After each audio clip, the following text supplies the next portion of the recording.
Hello friends, welcome to my channel digital studies. तो जी हाँ फ्रेंड्स, आज हम लोग पढ़ेंगे नंबर सिस्टम अर्थात संख्या पद्धति, जो कि मोस्ट इम्पॉर्टेंट टॉपिक है। कोई भी कॉम्पिटेटिव एग्जाम हो फ्रेंड्स, हर एग्जाम में ये टॉपिक सिलेबस में जरूर देता है। तो आज हम लोग इस पर बहुत अच्छे से डिस्कस करेंगे। एकदम बेसिक लेवल से हम स्टार्ट करेंगे। जो लोग कभी बिल्कुल नहीं पढ़े हैं उनके लिए ये वीडियो काफ़ी अच्छा होगा। जो लोग पढ़े उनके लिए हम सारी चीज़ें बेसिक कंसेप्ट के साथ सब क्वेश्चन ट्रिक संकेत प्रमाण से बिना पेन और पेपर का सॉल्व करेंगे। यहाँ आपको प्रूव करके हम दिखाएंगे फ्रेंड्स, और वही क्वेश्चन हम देखेंगे जो प्रीवियस ईयर आ चुके हैं हर एग्जाम में। तो चलिए बिना किसी देरी का वीडियो स्टार्ट करते हैं। फ्रेंड्स, वीडियो स्टार्ट करने से पहले आप लोगों से कहना चाहेंगे, जो लोग नए हैं मेरे चैनल को सब्सक्राइब कर लें, साथ ही साथ बेल आइकन को क्लिक कर लें ताकि इस तरह के लेटेस्ट वीडियो का नोटिफिकेशन आप तक पहुँच सके। तो फ्रेंड्स, देखते हैं हम लोग नंबर सिस्टम पर बात करते हैं। सबसे पहले हम लोग जानते हैं कि नंबर सिस्टम अर्थात संख्या पद्धति होता क्या है, क्यों बनाया गया है, तो उसे हम लोग देखते हैं। जैसा कि हम लोग जानते हैं फ्रेंड्स, कुछ यहाँ पर अंक दिए हैं 0 से 9 तक, 1 2 3 4 5 6 7 8 9 यहाँ पर दिए। अगर हम आपसे यहाँ पूछना चाहें कि 9, अगर हम 9 पूछें कि 9 क्या है इसमें, तो 9 को आप क्या बताएंगे कि 9 सबसे पहले तो बताएंगे एक डिजिट है अर्थात एक अंक है। 9 को ही और भी अगर हम पूछे तो आप बताएंगे डिजिट के साथ ही साथ एक संख्या अर्थात नंबर भी है, आप बता सकते हैं। यहाँ पर 6 को अगर हम आपसे पूछें तो 6 को आप बताएं क्या है, ये डिजिट है, ये एक नंबर भी है, आप बता सकते हैं। किसी को भी पूछें, यहाँ 0 को पूछें, 0 को भी आप ये बताएंगे कि ये क्या है, एक डिजिट भी है और एक ये क्या है, एक नंबर भी है, आप बता सकते हैं। लेकिन इसके आगे अगर हम देखते हैं, जहाँ पर कुछ और अंक हम मिला देते हैं, यहाँ देखते हैं जैसे कि यहाँ 10 11 12 19 99 100 और 58,476 या कुछ भी दिया रहे, कोई भी संख्या दिया रहे। यहाँ पर अगर हम आपसे पूछें 10 को पूछे तो 10 को आप क्या बताएंगे, 10 एक सिर्फ और सिर्फ आप बताएंगे एक नंबर है। 100 को पूछे यहाँ आप बताएंगे सिर्फ नंबर है, इसे पूछे एक नंबर है। किसी को भी पूछे जहाँ पर 2 अंक या 2 से अधिक अंक एक साथ लिखे हों, वहां अगर हम पूछे तो आप क्या बताएंगे कि वहां एक वो क्या है, सिर्फ एक नंबर है, वो अंक नहीं। अगर उसमें हम अंक पूछे तो आप गिन करके बता देंगे। जैसे इसमें हम पूछे तो आप बताएंगे इसमें 2 अंक है, यहाँ पूछे 2 अंक है, इसमें पूछे आप बताएंगे 1 2 3 3 अंक है, यहाँ बताएं तो 5 अंक है। इस तरह से आप बता देंगे एक अंक है।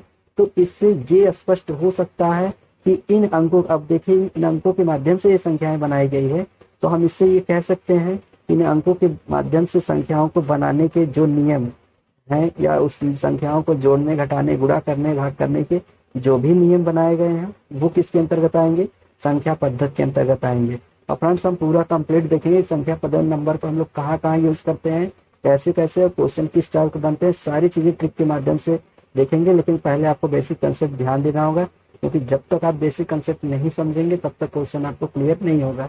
इसलिए आप लोग बेसिक कंसेप्ट अच्छे से ध्यान दीजिएगा, स्किप मत करिएगा, शुरू से अंत तक देखिएगा, सारी डाउट लगभग क्लियर करेंगे। आशा है कि इतना आपको क्लियर हुआ होगा।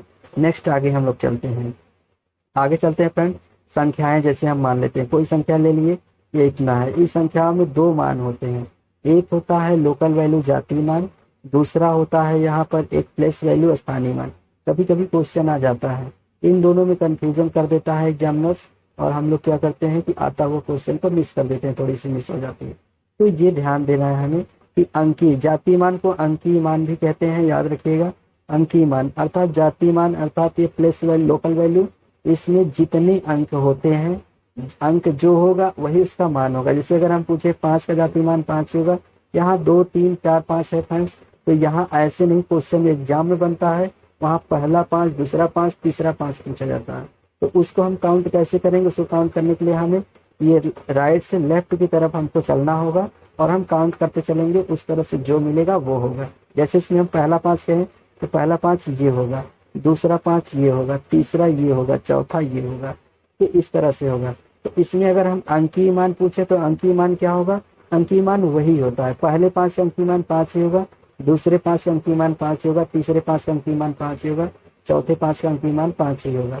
कोई भी हो, पहला 6 का अंकीय मान 6 ही होगा, दूसरा 6 का अंकीय मान 6। अंकीय मान मतलब लोकल वैल्यू वही होती है, इसके मान में परिवर्तन, जो अंक होता है वही उसका मान होता है लोकल वैल्यू में, लेकिन प्लेस वैल्यू में चेंज हो जाता है। स्थान बदलने पर अंकों के मान बदल जाते हैं।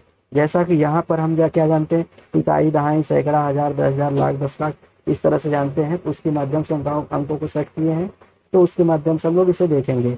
पहला अगर 5 को देखें तो पहला 5 क्या की लोकल प्लेस वैल्यू क्या होगी, देखिए इकाई दहाई मतलब दहाई पर है तो ये 50 होगा। लेकिन दूसरे 5 अगर हम प्लेस वैल्यू पूछें तो क्या इकाई दहाई सैकड़ा हजार पर है तो ये 1000 होगा। चौथे पर देखें इकाई दहाई सैकड़ा हजार 10,000 लाख मतलब लाख होगा। तो इस तरह से देखिए अंकों का स्थान बदलने से अंकों का मान बदला जा रहा है, इसलिए क्या होगी प्लेस वैल्यू अर्थात स्थानीय मान होगा। तो इस तरह से आपको पहला अगर दूसरा अक्षर का पूछे, दूसरा अक्षर का 60,000 हो जाएगा प्लेस वैल्यू, ठीक है। और अगर दूसरा अगर हम लोकल वैल्यू पूछे तो 6 ही होगा, कोई भी 6 हो, लोकल वैल्यू 6 ही होगा और प्लेस वैल्यू स्थान के अकॉर्डिंग जो होगा वो होगा। आशा है कि क्लियर हुई होगी। अगर नहीं क्लियर होगी फ्रेंड्स आप कमेंट बॉक्स में कमेंट करिएगा, तो हम आपकी कमेंट का रिप्लाई देंगे, आपको हर सारी चीजें क्लियर करेंगे। और चलते हैं आगे, इसके हम लोग देखते हैं आगे क्या है। तो नेक्स्ट अब संख्या तक हम लोग पहुंचे, संख्या को देखते हैं, संख्या पे एनालिसिस करते हैं क्या होता है। संख्या देखें, संख्या 4 प्रकार की होती है फ्रेंड। पहली अगर देखें संख्या तो पहली क्या होती है, डेसिमल नंबर होती है। दूसरी अगर देखें तो बाइनर नंबर होती है। तीसरी अगर देखें तो तीसरी होती है ऑक्टल नंबर। और चौथी अगर देखें तो चौथी होती है हेक्साडेसिमल। अर्थात हम देखें तो डेसिमल, बाइनरी, ऑक्टल और हेक्साडेसिमल। यहाँ पर हम ये 3 नंबर आप पहली बार सुन रहे होंगे, हो सकता है पहले ही पढ़े होंगे। ये 3 नंबर साधारण गणित में यूज नहीं होता है। यहाँ पर संख्या का एनालिसिस मुझे करना था इसलिए आपको बताना जरूरी था। तो यहाँ पर अगर देखें तो साधारण अंकगणित और बीजगणित में इन संख्याओं का यूज नहीं होता है, ये सब कंप्यूटर लैंग्वेज है। और यहाँ पर जो भी एनालॉग होता है उनका हमें परिपथ अर्थात रेजिस्टेंस या उनका मान वैल्यू निकालने के लिए इसमें कोड होते हैं, उन कोड के माध्यम से हम वैल्यू निकालते हैं। तो आवश्यकता पड़ने पर हम यूज करेंगे। खैर ये अंकगणित और बीजगणित में इसका उपयोग नहीं होता है, इसलिए यहाँ हम लोग डिस्कस नहीं करेंगे।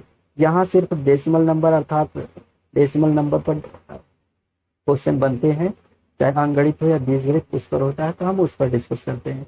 चलिए डेसिमल नंबर देखते हैं क्या होते हैं। डेसिमल नंबर अगर देखें, डेसिमल नंबर कई प्रकार के होते हैं। यहाँ पर अगर देखें तो पहला होता है रियल नंबर, दूसरा होता है इमेजिनरी नंबर। अब यहाँ देखिए रियल नंबर, इमेजिनरी। रियल मतलब वास्तविक संख्या, जैसा कि नाम से ही स्पष्ट हो रहा है। इस संख्या का मान क्या है कि निश्चित रहेगा, 1 2 3 4 5 6 7 8 इनफाइनाइट तक कोई भी संख्या ले लीजिए, वो क्या होगी, रियल होगी। लेकिन इमेजिन नंबर मतलब काल्पनिक संख्या, मतलब क्या है, इसका मान फिक्स नहीं होगा। नाम से स्पष्ट हो रहा है, जिसे हम कल्पना कर सकते हैं, सोच सकते हैं, वो काल्पनिक होता है। जैसे कर सकते हैं माइनस करड़ी में 10, माइनस करड़ी में 1, कुछ भी लिख सकते हैं, a प्लस आई भी ऐसे होते हैं। तो यहाँ पर देखिए माइनस करड़ी में 10 का फिक्स मान नहीं होता है, माइनस करड़ी में 1 का भी फिक्स मान नहीं होता है। जब इस तरह के क्वेश्चन आते हैं तो हम क्या करते हैं, कुछ मान लेते हैं। जैसे कि यहाँ एक आयोटा होता है, आई बराबर माइनस करड़ी में 1, ये होता है। इसके माध्यम से क्वेश्चन को सॉल्व किया जाता है। तो इसके माध्यम से मान करके हम ये माइनस हटा करके वर्गमूल इसका करड़ी में, साधारण करड़ी में करके फिर जोड़ या घटा लेते हैं जहाँ पे जैसी आवश्यकता होती है। अगर हमें माइनस करड़ी में 10 का मान निकालना है तो हम क्या करेंगे, माइनस करड़ी में 10 को अगर हम करें तो इसको लिख सकते हैं करड़ी में 10 गुणित -1 लिख सकते हैं। अर्थात -1 का ये -1 का गुणा करेंगे, -1 का गुणा अगर 10 में करेंगे तो -1 हो जाएगा, माइनस करड़ी में 10 हो जाएगा। अब यहाँ पर अगर हम कहें तो करड़ी में 10 -1 का मान कितना हो जाएगा, आयोटा होता है जैसा कि हम लोग जानते हैं। तो यहाँ पर क्या लिख सकते हैं, फिर से हम लोग देख लेते हैं कि माइनस करड़ी में 10 अर्थात करड़ी में -10 अगर हम देखें निकालना चाहें तो करड़ी में -10 बराबर क्या हो जाएगा, करड़ी में 10 गुणित करड़ी में -1। अब यहाँ पर अगर हम निकालना चाहें तो करड़ी में -1 का मान, जैसे कि हम लोग जानते हैं क्या, करड़ी में -1 का मान आयोटा होता है। तो करड़ी -1 का मान आयोटा होता है, तो यहाँ हम रख देंगे। तो ये हो जाए क्या, करड़ी में 10 आई, अर्थात इसके माध्यम से हम काल्पनिक संख्या का मान निकाल लेंगे। और रियल संख्या साधारण बीजगणित के द्वारा हम जोड़ घटा सकते हैं, गुणा भाग कर सकते हैं, उस तरह से निकालेंगे। तो अब हम लोग क्या बात करेंगे, रियल नंबर पर। काल्पनिक संख्या काम यहीं से खत्म हो जाता है, आवश्यकता पड़ने बस इसी माध्यम से निकालकर हम सॉल्व करेंगे। हम लोग पढ़ेंगे वास्तविक संख्या अर्थात रियल नंबर। अब इसमें भी कुछ प्रॉपर्टी है छोटे छोटे, हम लोग उस पर भी देख लेते हैं एक नज़र। तो उसके बाद हम लोग क्वेश्चन पर आते हैं, क्वेश्चन किस टाइप के बनते हैं उसे देखते हैं। तो देखते हैं जैसे रियल नंबर, वास्तविक संख्याएं कई प्रकार की होती हैं, ये छोटा छोटा आप लोग जानते होंगे लगभग, फिर भी हम लोग रिफ्रेश कर ले हैं एक नज़र में और आप लोग देख लीजिएगा। जैसा पहला होता है नेचुरल नंबर, प्राकृतिक संख्या। प्राकृतिक संख्याएं क्या होती हैं, 1 2 1 से लेकर के इनफाइनाइट तक, 1 2 3 4 5 6 7 इनफाइनाइट तक जो संख्या है जिसे हम गिन सकते हैं, जनरल लाइफ में यूज कर सकते हैं, गिन सकते हैं, वो क्या होंगी, काल्पनिक संख्याएं होती हैं, अर्थात वो नेचुरल नंबर प्राकृतिक संख्याएं होती हैं। अगला देखते हैं होल नंबर अर्थात पूर्ण संख्याएं। अगर प्राकृतिक संख्याओं में जीरो को मिला दिया जाए तो वो क्या होंगी, होल नंबर। अगर जीरो को हटा देंगे होल नंबर में से तो वो क्या हो जाएगी, प्राकृतिक संख्या होगी। अब प्राकृतिक संख्या में अगर जीरो को मिला देंगे तो होल नंबर अर्थात पूर्ण संख्या हो जाएगी। तीसरा हम देखते हैं इंटेजर अर्थात पूर्णांक। इंटेजर क्या होता है कि जीरो के पहले की जो संख्याएं अगर हैं उसको मिला दिया जाए तो क्या हो जाएंगे, इंटेजर हो जाएंगे। जैसा कि संख्या रेखा में आप लोग पढ़ेंगे, हो सकता है याद होगा आप लोगों को, बीच में जीरो होता है, राइट साइड में प्लस होता था और लेफ्ट साइड में माइनस होता था। तो जैसे -1 और -2 -3। अब इन सब संख्या रेखा पर जितनी संख्याएं प्रदर्शित की जाती हैं ये सब क्या होती है, पूर्णांक होती हैं। यहाँ पर देखें तो 3 प्रकार की संख्या हमको मिल रही हैं। एक तरफ पॉजिटिव मिल रही है, एक तरफ जीरो मिल रही है, एक तरफ निगेटिव मिल रही है। इससे हम ये स्पष्ट कर सकते हैं कि यहाँ पर देखिए पॉजिटिव संख्याएं जो मिल रही हैं ये पॉजिटिव पूर्णांक हो, धन पूर्णांक हो सकता है। जीरो जो है इसको हम कह सकते हैं शून्य पूर्णांक और इसे कहते हैं ऋण पूर्णांक। क्वेश्चन में फ्रेंड्स ऐसे ही कुछ पूछ लिया जाएगा, आपको यहाँ क्लियर रहेगा तो आप वहां पर ये नहीं सोचेंगे, डायरेक्ट क्वेश्चन लगाएंगे। इसलिए आप लोग इसे ध्यान से समझ लीजिएगा। अगला है इवन नंबर, सम संख्याएं। सम संख्याएं वो होती है जो 2 से कटे, अर्थात 2 से भाग देने पर अगर संख्या पूर्ण रूप से कट जा रही है तो सम संख्या अर्थात इवन नंबर होगा। जैसे 2 4 6 8 10 12 ऐसे इनफाइनाइट तक जो भी संख्याएं होंगी वो इवन होंगी, सब 2 से कट जाएंगे। अब जो 2 से पूर्ण रूप से नहीं कटेगी वो क्या होगी, ऑड नंबर हो जाएंगी, अर्थात विषम संख्याएं हो जाएंगी। तो विषम संख्याएं देखेंगे 1 3 5 7। फ्रेंड्स क्वेश्चन आएगा जो इसमें क्रमागत और सब आगे हम लोग देख रहे हैं, तो विषम सम पर कभी क्वेश्चन आ जाता है, आपको यहाँ क्लियर रहेगा तो वहाँ डायरेक्ट आप क्वेश्चन करेंगे, वहाँ सम विषम नहीं खोजने लगेंगे। इसलिए यहाँ वीडियो आप अच्छे से देखिएगा, इसको स्किप ना करिएगा, ध्यान से देखिएगा। अगला छठवां है प्राइम नंबर। प्राइम नंबर मतलब अभाज्य संख्या है। अब कुछ संख्याएं ऐसी होती हैं जो बिल्कुल किसी दूसरी संख्या से नहीं कटती हैं, या तो वो स्वयं से कटेंगी या तो 1 से कटेंगी, अर्थात जैसे 2 3 5 7 11 13 17 19 23 इन सब संख्याओं को अगर देखेंगे किसी अन्य संख्याओं से आप नहीं कटेंगे। 23 है या तो 23 से ही कटेगा या 1 से कटेगा, 19 है या 19 से ही कटेगा या 1 से ही कटेगा। तो ये क्या हो जाएगी, अभाज्य संख्या है, प्राइम नंबर हो जाएंगे। नेक्स्ट देखते हैं मोस्ट इंपॉर्टेंट है फ्रेंड्स ये क्रमागत, जो कि क्वेश्चन इसी पर बनते हैं। तो क्रमागत संख्याएं, क्रमागत संख्याएं क्या होती हैं, क्रम से आने वाली संख्याएं जो होती हैं वो क्रमागत संख्याएं होती हैं। जैसे 1 2 3 4 5 या 20 21 22 कहीं से भी आप ले लीजिए, 50 51 52 और 53 कुछ भी ले लीजिए, 101 102 कुछ भी आप ले लीजिए, तो वो क्या हो जाएंगे, क्रमागत संख्याएं होंगी। नेक्स्ट है फ्रेंड्स अगला हम लोग देखेंगे क्रमागत सम संख्याएं। क्रमागत सम संख्याएं क्या होती है फ्रेंड, क्रम से आने वाली सम संख्याएं क्रमागत सम संख्याएं होती है। जैसे 2 4 6 8 24 22 24 26 कुछ भी ले लीजिए कहीं से, 102 104 106 कहीं से भी आप ले लीजिए। क्रम से आने वाली क्रमागत आपको ध्यान देना है कि सम संख्याएं जो क्रम से आ रही हैं वो क्रमागत सम संख्याएं होंगी। अगला 9वां हम देखते हैं क्रमागत विषम संख्याएं। तो क्रमागत विषम संख्याएं भी इसी तरह से हैं, क्रम से आने वाली विषम संख्याएं भी क्रमागत विषम संख्याएं होती हैं। तो फ्रेंड्स इस तरह से 1 3 5 33 21 कुछ भी आप ले लीजिए, 31 33 35 कहीं से भी आप ले लीजिए, 77 79 81 चाहे जो भी हो कहीं से भी आप ले सकते हैं। आपको ये ध्यान देना है कि संख्याएं विषम होनी चाहिए और क्रम में होनी चाहिए। क्वेश्चन जो होगा फ्रेंड्स इस पे बहुत क्वेश्चन बनते हैं, सब हम आप लोगों को ट्रिक के माध्यम से क्वेश्चन सॉल्व करवा देंगे, बिल्कुल पेन पेपर आपको यूज नहीं करना होगा। तो चलिए आगे अब हम लोग क्वेश्चन पर देखते हैं, लगभग ये चीजें क्लियर हुई होगी यहाँ तक। आगे हम लोग क्वेश्चन पर देखते हैं। तो क्वेश्चन पर देखते हैं फ्रेंड्स क्वेश्चन किस तरह से बनते हैं। तो क्वेश्चन देखते हैं, संख्याओं पर आधारित प्रश्न, टॉपिक वाइज हम क्वेश्चन देखेंगे और एक एक के सॉल्व करते चलेंगे। तो टॉपिक वाइज क्वेश्चन पर देखें, संख्याओं पर आधारित प्रश्न। कुछ क्वेश्चन हम यहाँ पर दिए हैं फ्रेंड्स, पहला दूसरा तीसरा चौथा पांचवा, तो उसमें आपको योग निकालना है। जैसे पहला है फ्रेंड्स संख्याएं हैं 1 2 3 4 5 6 7 8 80 तक का योग निकालना है, या संख्याएं 2 4 6 8 10 60 तक का योग, 17 19 21 इन संख्याओं का योग, तो इसमें से आपको निकालना है। चलिए सब कुछ हम लोग ट्रिक के माध्यम से कर लेते हैं। अभी यहाँ हम आपको डिटेल में बता देते हैं, फिर आप ट्रिक के माध्यम से भी कर सकते हैं आसानी बिना पेन पेपर का। चलिए देखते हैं पहला क्वेश्चन जैसे हमको हल करना है। तो 1 2 3 5 4 5 डॉट डॉट यहाँ 80। अब ये डॉट डॉट बीच में इस तरह की संख्याएं हैं फ्रेंड, यहाँ हमें देखने के लिए क्या करना पड़ेगा, इसके बीच में सबसे पहले हमको कितनी संख्या है उसका मान निकालने के लिए सबसे पहले हमको n का मान निकालना होगा फ्रेंड। n बराबर l प्लस एफ बटे डी प्लस 1 होता है। l जहाँ पर l बराबर क्या होता है, अंतिम पद होता है, f बराबर प्रथम पद होता है, d बराबर सार्वंतर होता है, डिफरेंट होता है। सब का अंतर। तो L बराबर अंतिम पद होता है, तो अंतिम, अब n का मान अगर हमें निकालना होगा तो हम क्या करेंगे, L बराबर अंतिम पद होता है। तो अंतिम पद कितना है 80 और प्रथम पद 1 है, तो हम क्या करेंगे 80 माइनस 1। फ्रेंड्स ये जो मैं लिख रहा हूँ आप लिखे न करके आप डायरेक्ट भी कर सकते हैं। खैर हम यहाँ सॉल्व करवाने, बाकी आप डायरेक्ट कर लेंगे, अभी देखिए हम करवा देते हैं। तो सबसे पहले n का मान निकाल लेते हैं। L माइनस एफ है, L माइनस एफ है, तो L माइनस एफ बटे क्या हो जाएगा, D हो जाएगा। D अगर देखें तो कितना होगा फ्रेंड्स यहाँ पर, तो D अगर देखें फ्रेंड्स यहाँ पर ये हो जाएगा 5 में से 1 4 जाएगा 1, और 4 में से 3 जाएगा 1, 3 में से 2 जाएगा, अर्थात 1 ही है, 1 रख देंगे +1, अर्थात 80 में से 1 जाएगा तो 79 हो जाएगा, 1 का भाग देंगे 79 होगा, 79 प्लस 1 इधर है, जोड़ेंगे तो क्या हो जाएगा 80, अर्थात n का मान हमने क्या देखा 80 ही है। योग निकालना है, योग आसानी से निकाल लेते हैं। क्या, अंतिम को प्रथम में जोड़कर 2 का भाग देंगे और जितनी n का मान आया है उसका गुणा कर देंगे, आपको योग निकल जाएगा। तो अंतिम क्या है 80 है, और प्लस प्रथम क्या है 1 है, और बटे क्या करेंगे 2 गुणित पद कितने हैं 80 है, 2 से कट जाएगी, 2 चौक 8, 80 हो जाएगा 40 हो जाएगा, 80 और 1 81, अर्थात 81 गुणित 40। अब 40 में हम 81 का गुणा कर देंगे, कितना हो जाएगा 0, 4 1 4, 4 8 32, अर्थात 3240, इसका योग 3240 हो जाएगा फ्रेंड। तो इस तरह से आपको निकाल लेना है। दूसरा कोई, अब इस तरह से क्वेश्चन पहला हमने सॉल्व करा, दूसरे से आप आसानी से बिना पेन पेपर कर सकते हैं।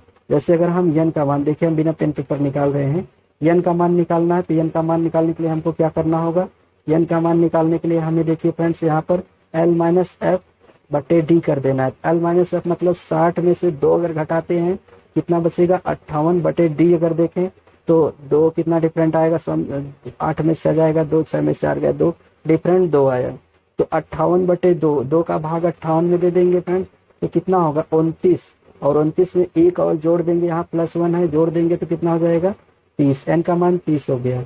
अब योग अगर हमें निकालना होगा तो योग के लिए हम क्या करेंगे, अंतिम को प्रथम में जोड़कर 2 का भाग देंगे और जितने n के मान आए उसका गुणा कर देंगे। तो 60 में अगर हम 2 जोड़ देंगे कितना हो जाएगा 62 बटे 2 कर देंगे, 62 बटे 2 गुणित 30 कर देंगे। तो विदाउट हम पेन पेपर कर रहे हैं फ्रेंड्स, आपको समझा रहे हैं, उसी तरह से आपको एग्जाम में भी सॉल्व करना होगा समझ करके, तो इसलिए मैं पेन नहीं यूज कर रहा हूँ, तो आपको ध्यान देना है, समझना है। तो 60 में अब यहाँ पर अगर देखिए हमें योग निकालना, क्या करेंगे अंतिम को प्रथम में जोड़ेंगे और उसमें 2 का भाग दे देंगे और n का गुणा कर देंगे। तो 60 में 2 जोड़ेंगे कितना हो जाएगा 62 गुणित 30 हो जाएगा, 62 में 2 का भाग देंगे तो कितना हो जाएगा 31 हो जाएगा, 2 3 6 2 1 2, 31 गुणित 30 और 30 का गुणा कर देंगे फ्रेंड, यहाँ पर 31 गुणित 30 आ जाएगा, 30 का गुणा कर देंगे 0, 3 1 3 3 3 का 9, तो कितना होगा 930। ये आंसर फ्रेंड देखिए, यहाँ पर आपको बिल्कुल पेन पेपर चलाने की आवश्यकता नहीं हुई, आप इस तरह के क्वेश्चन आसानी से कर लेंगे।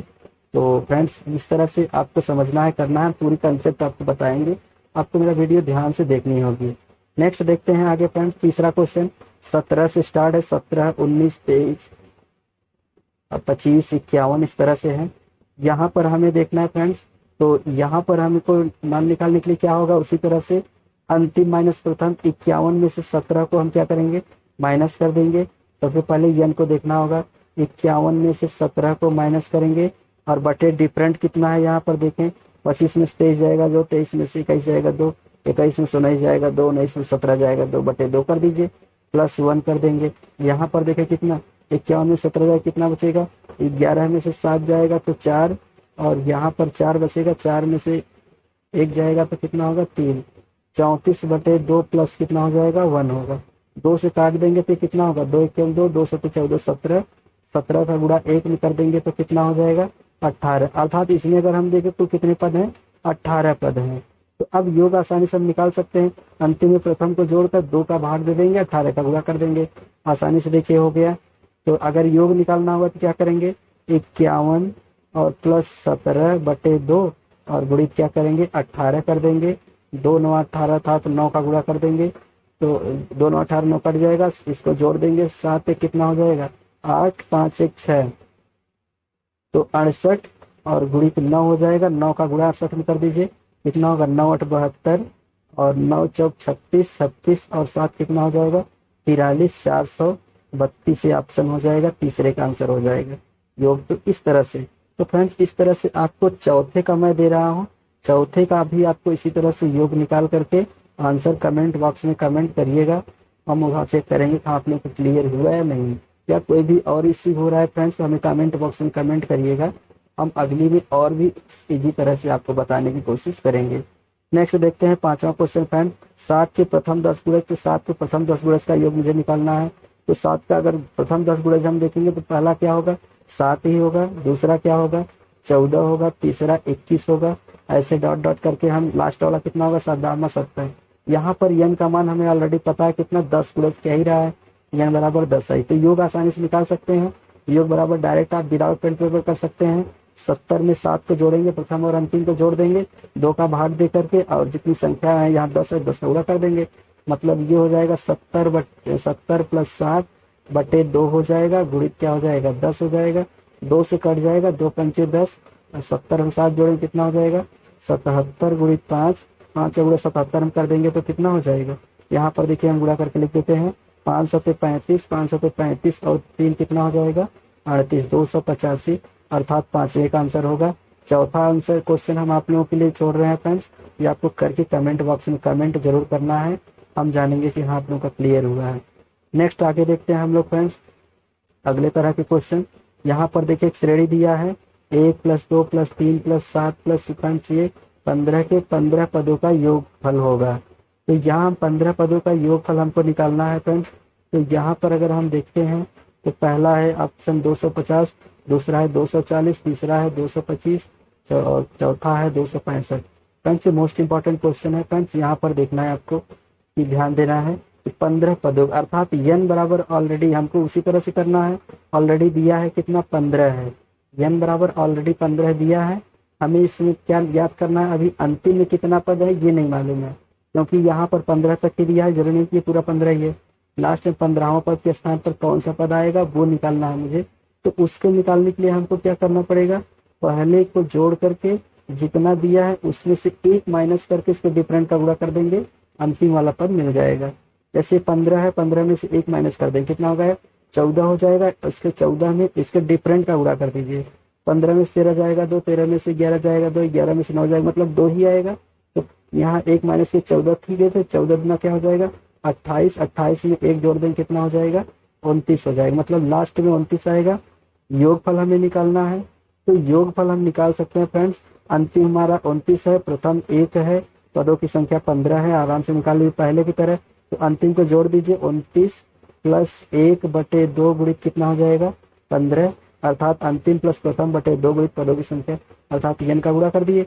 तो यहाँ 29 में 1 जोड़ेंगे कितना हो जाएगा ये 30 हो जाएगा, 30 बटे 2 गुणित 15 और 2 का भाग देंगे तो कितना हो जाएगी 15 हो जाएगा। 2 क्यों 2 5 10, 15 का 15 में गुणा करेंगे कितना हो जाएगा 225। देखिए कितनी इजी से आपने कर लिया, ऑप्शन सी सही होगा इसमें 225। तो इस तरह क्वेश्चन फ्रेंड 2 मिनट में आप बिना पेन पेपर का इस तरह से प्रैक्टिस मेरे साथ करते जाएंगे, मैं आपको बहुत स्पीड बना दूंगा, बिना पेन पेपर का आप क्वेश्चन सब सॉल्व कर जाएंगे। नेक्स्ट क्वेश्चन देखते हैं अगला फ्रेंड्स इसी तरह का। अगला क्वेश्चन है फ्रेंड्स, 3 से गुणा करके बनी 100 और 200 के बीच सभी प्राकृतिक संख्याओं का योग क्या होगा। इसमें मैं कुछ आप लोग को हिंट देता हूँ फ्रेंड्स, लास्ट क्वेश्चन है, इसे आप लोग सॉल्व करके कमेंट बॉक्स में कमेंट जरूर करिएगा। ऑप्शन मैं दे देता हूँ, पहला है 5000, बी है 4800, सी है 4950 और डी है 4900। इसमें से कौन सा ऑप्शन होगा, मैं हिंट आपको दे रहा हूँ कि किस तरह से क्वेश्चन होगा, बाकी कमेंट बॉक्स में आपको कमेंट करके इसका आंसर जरूर देना है।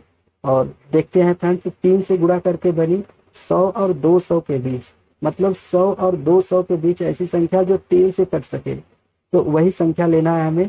इस 100 और 200 के बीच ऐसी संख्या जो 3 से कटे, 3 का गुणांक हो, उसे हमें लेना है, उनका योग निकालना है। तो हम लेते हैं 100 के बाद अगर लेते हैं 100 3 से नहीं कटे, 100 के बाद 101 होगा, 101 अगर देखें 3 से भाग देंगे नहीं कटेगा, 102 देखें 3 से कट जाएगा, 102 अगर हम देखें 3 के भाग दे तो कितना होगा 3 त्रिका 9, 1 बचेगा 12 हो जाएगा, 3 चौक 12 अर्थात कट गया। तो 102 3 का एक गुणांक होगा।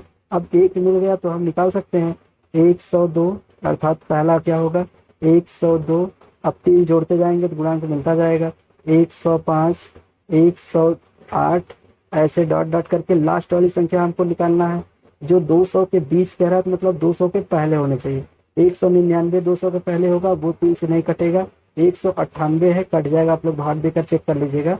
तो अंतिम संख्या 198 होगा। अब उसी फार्मूले के माध्यम से इसमें कितने n के मान आएंगे, और इसका योगफल आपको अंतिम प्लस प्रथम बटे 2 गुणित n कर देना है।